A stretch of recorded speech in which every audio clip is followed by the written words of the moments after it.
एक राजा के दरबार में उसने अपने वजीर से कहा कि कल के दिन में मैं तुम्हें 3 सवाल पूछने वाला हूँ, उन तीनों सवालों के लिए तैयार आना। वजीर जो था अपने घर पर गया, लेकिन काफी चिंतित था।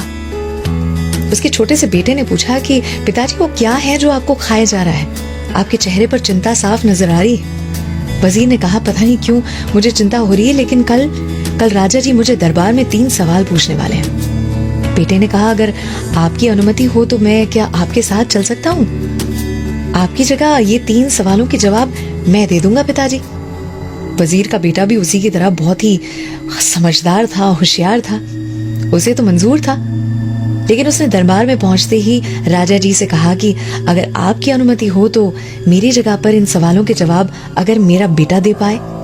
राजा जी ने मुस्कुराते हुए कहा बिल्कुल। तो बेटा जी आपके लिए पहला सवाल, ईश्वर परवरदिगार जिसे कहते हैं वो कहाँ है? वजीर के बेटे ने इसका जवाब देने से पहले कहा मैं चाहता हूं कि मेरे लिए 1 गिलास मीठा दूध आ जाए। वो दरबार में लाया गया। पीने पर उसने कहा कि राजा जी ये दूध मीठा तो है, लेकिन क्या आप बता सकते हैं कि इसमें शुगर चीनी कहाँ है? इस पर राजा जी ने कहा कि वो तो उसमें घुल मिल चुकी है। इस पर वजीर के बेटे ने कहा बिल्कुल सही जवाब, ईश्वर परवरदिगार जिसे कहते हैं वो दुनिया की हर चीज में मौजूद है, घुल चुके हैं। राजा ने कहा बहुत खूब। क्या तुम मुझे बता सकते हो कि ईश्वर को, परवरदिगार को पाया कैसे जा सकता है? इस पर वजीर के बेटे ने कहा इसका जवाब देने से पहले मैं चाहता हूं कि मेरे लिए एक पतीली भर के छाछ लाई जाए। छाछ तो आ गई। वजीर के बेटे ने कहा अब इसमें मक्खन कहाँ है राजा जी? राजा ने कहा कि उसके लिए छाछ को हिलाना तो पड़ेगा। वजीर के बेटे ने जवाब दिया बिल्कुल वैसे ही, अपने अंतर मन में ईश्वर को खोजना तो पड़ेगा। राजा ने कहा आखिरी सवाल, ईश्वर ऊपर वाला ये क्या कर सकता है? इसका कोई उदाहरण दे सकते हो?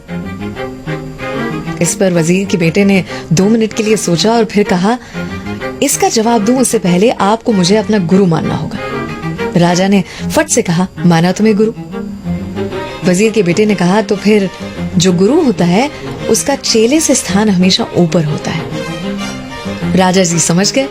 उन्होंने अपना राज सिंहासन खाली कर दिया, उतर आए, उस वजीर के बेटे के पास जा खड़े हुए और वजीर का बेटा चढ़ गया और बैठ गया राज सिंहासन पर। वहां से उसने जवाब देते हुए कहा राजा जी अगर ऊपर वाला चाहे ना तो पल में राजा को रंक और रंक को राजा बना सकता है। आप और मैं जिस किसी परिस्थिति में है, जिस किसी परिस्थिति में सर्वशक्तिशाली हमारे साथ खड़ा है। बहुत सारे लोग मेरे फेसबुक पेज पर ये मैसेज करते हैं और कहते हैं कि अर्चना मैं उन परिस्थितियों में फंसा हूं, अटका हूं कि अपने जीवन का अंत लाने की सोच रहा था, फिर तुम्हारी स्टोरी देखी, तुम्हारा मैसेज देखा और जी उठा। उनके लिए मैं इतना ही कहूंगी कि किसी ने ऊपर वाले से दुआ मांगी, दुआ में अपनी मौत मांगी। ईश्वर ने जवाब दिया तुझे मौत तो दे दूं, लेकिन उसे क्या जवाब दूं जिसने दुआ में तेरी जिंदगी मांगी।